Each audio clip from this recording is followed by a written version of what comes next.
Babies in Common family. My name is Melissa Anne DuBois, and I'm a perinatal nurse and childbirth educator at Babies in Common.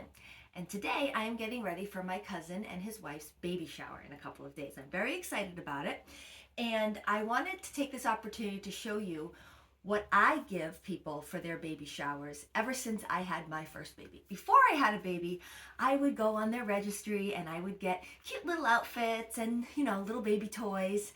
And after I had a baby, I realized, wow, I have all of this stuff for the baby. Some of it I'm never even going to use, much of it very impractical, and I have nothing to help me recover from this birth experience. I had vaginal births myself, and when I got home from the hospital, even being a labor and delivery nurse, I realized I had no maxi pads, no ibuprofen.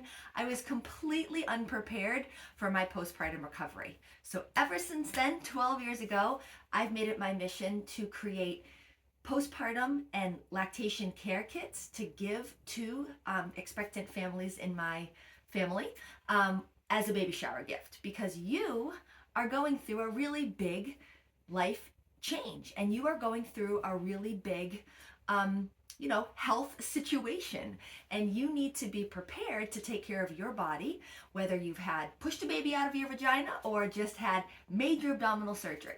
So here's what I am going to show you. Right here I have my postpartum care kit that I'm going to go over, and then also if the family is planning on breastfeeding or pumping, I also make a lactation care kit. So let me unpack this for you. First, we've got some nursing pads. We've got some postpartum padsicles. I used to give people the ingredients to make their own, and there are many great padsicle recipes on Pinterest. But Lancino just came out with ones that are already made, so I made my life easy this time, and I just bought those. Some hot and cold breast therapy packs. These are great for when your milk transitions to mature milk and your boobs are really big and sore, or if they're sore from plugged ducts or mastitis, you can use them either hot or cold. They're also great when your toddler bumps their head because they're the perfect shape to put a cold pack on their boo-boo. I also have magnesium glycinate. This is just a vitamin that many midwives and doctors recommend, 400 milligrams at bedtime to help with pregnancy headaches, insomnia, leg cramps, and even constipation. Extra virgin cold pressed organic coconut oil. This is the go-to everything salve. It is great for diaper cream because it's antimicrobial and antifungal. It's awesome for labor massage, awesome for baby massage, or for baby moisturizing after a bath. It is great for a nipple ointment. I would take a little bit of this and put it in a separate container and stick it in the breastfeeding kit, because you don't want to be putting cream that you put on the baby's bum also, on your nipples from the same container. But this is just an overall great, like I said, all over body, cream. Much better than any lanolin or any of the expensive nipple ointments or nipple butters on the market. Also got some Tux pads. These are witch hazel pads that you can put in the refrigerator, and you can tuck them between your labia up against your perineum if you have stitches, or between your bum cheeks for hemorrhoids. This is a lidocaine spray that, again, is really great for pain control of stitches in your perineum or for hemorrhoids. When you are having a hospital birth, there's often something ordered by your care team for pain relief in the perineum and hemorrhoid area. It could be Dibucaine ointment, lidocaine jelly. It could be like a dermaplast spray. This is just something that's available over the counter. A heat pack that has a strap, and I think that this is amazing, not only in pregnancy, for aches and pains in your neck or in your back, but in labor, for that cramping you get in labor in your belly or any back labor. What's nice about the strap is that you don't have to hold it. So, your partner doesn't have to hold it on your back. You can just strap it around. Now you've got hands-free warmth on your back for any back pain. But what's really amazing about these microwavable heat packs is putting them on your lower belly after you have the baby for the after pains, which are these really intense postpartum cramps that are caused by your uterus shrinking. And they happen after a vaginal birth or a cesarean, and especially if you're breastfeeding or pumping, the cramps can get more intense. So this is a really effective way to help with those postpartum cramps that you get for the first few days after birth. Also, just kind of holding a baby, learning how to latch, or, just in general, after an epidural, or, just different positioning from being pregnant and giving birth, you can have a lot of soreness in your neck, in your shoulders, in your back. So again, non-medical, very effective pain relief. I also threw in a dollar store back massager for labor. Some disposable underwear. One of the brand names is Depends, but this is amazing if you break your water in labor. Instead of having to wear bulky pads, you can just wear these underwear so that you're not dripping all over the place and you feel comfortable and dry. Really great for postpartum. You can put a padsicle directly into the disposable underwear, and they're, for many people, a lot more comfortable and give you a lot more coverage than just a pad in your underwear. But you might only need those for the first few days when the postpartum flow is heavier.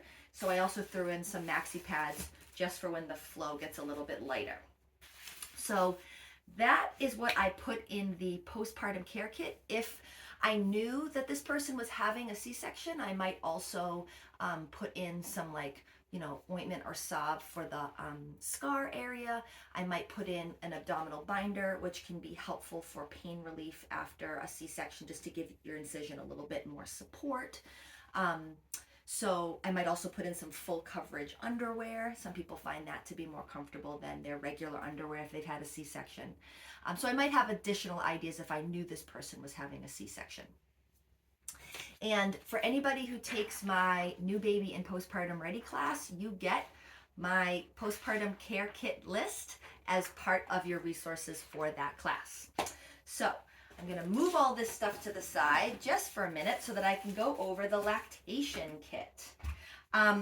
When I had my second baby, one of my dear friends made me a lactation kit, and it was game changing, because you'll find if you are breastfeeding, chest feeding, or pumping that it's challenging in the beginning. You're both learning, and it's takes forever to get the baby to latch just right. And then it seems like once you do get all the pillows placed and the baby latched, you realize, oh my God, I have nothing that I need. My cell phone's over there, the remote's over there, I'm thirsty, I'm hungry, my lips are chapped, the baby spit up in my hair, I have nothing, I'm just stuck on the couch, right?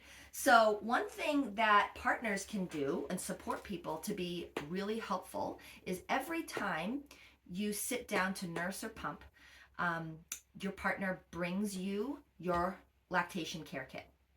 And this will have everything that you need if you get stuck under a napping baby, or stuck with nursing on the couch for what feels like hours on end. So what do I have in here? I have a one-handed water bottle. And again, if you have a non-disposable one-handed water bottle that fits, it's easy because you always got a baby in one hand, so you can't be unscrewing and lifting it to your mouth to drink. You just want to be able to squirt or suck.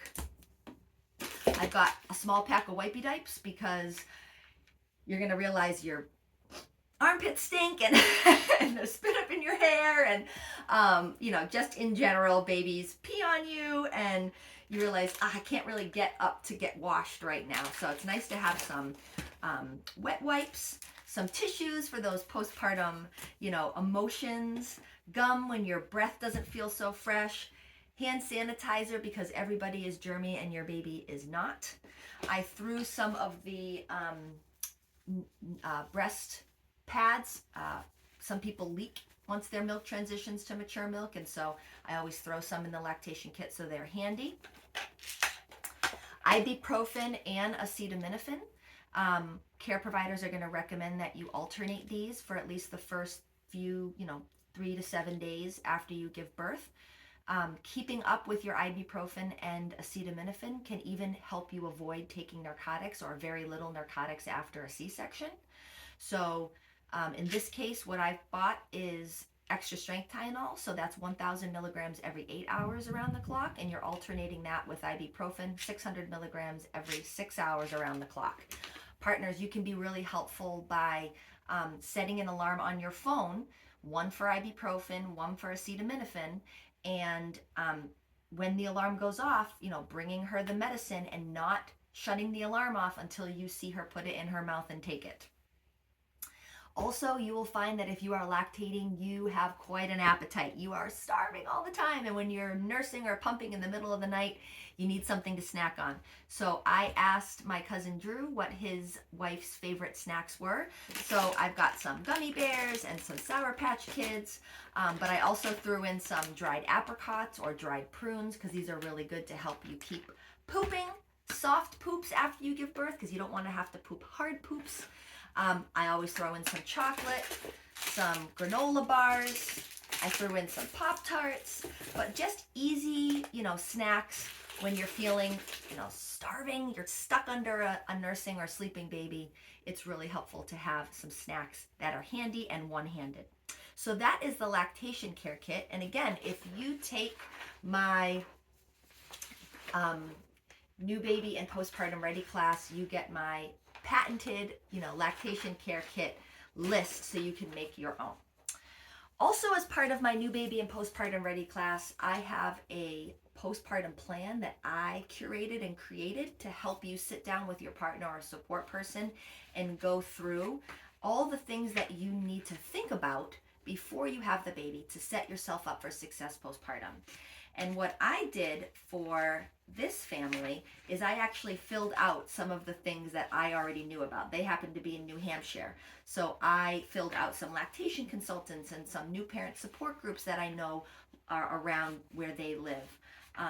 I also put my own number in there as someone that they can call if, they're feeling emotional, feeling like they might have the baby blues, feeling like, they want to talk to someone about just parenting or how hard it is to figure out breastfeeding.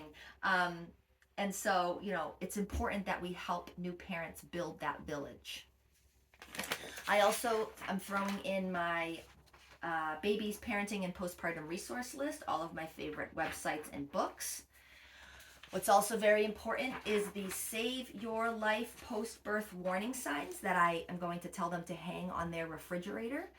The American Women's Health Obstetric and Neonatal Nurse Association put this list together as things that you need to call ASAP if you experience after giving birth to a baby, and that's anytime in the 6 weeks after giving birth.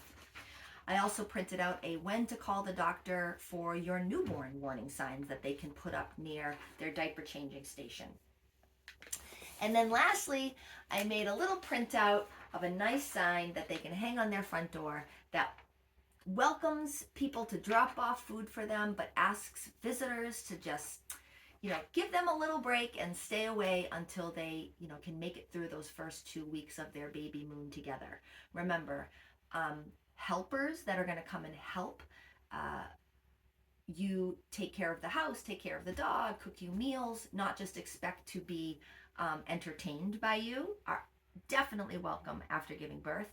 But anybody that's just coming to visit, I would recommend that you ask them to at least give you the first couple of weeks to get settled before you have people come and visit. So that is the Melissa Anne DuBois Babies in Common curated postpartum and lactation care kits that I will be gifting to my cousin for their baby shower. And I hope that you will consider making a similar kit for the loved ones in your life. Although it is very, very fun to buy baby clothes and baby toys, we know that kind of stuff babies grow out of so quickly, and we want to make sure that the parents feel loved and supported, and because they're being born too, right? A baby is being born, but also parents are being born, and we can't forget about them and all the things that they need to help them with their postpartum transition and recovery. So that's enough for me today. If you want to learn more about my new baby and postpartum ready class, you can visit babiesincommon.com. and check out the Expectant Parent tab for all of our prenatal classes. Have a great day.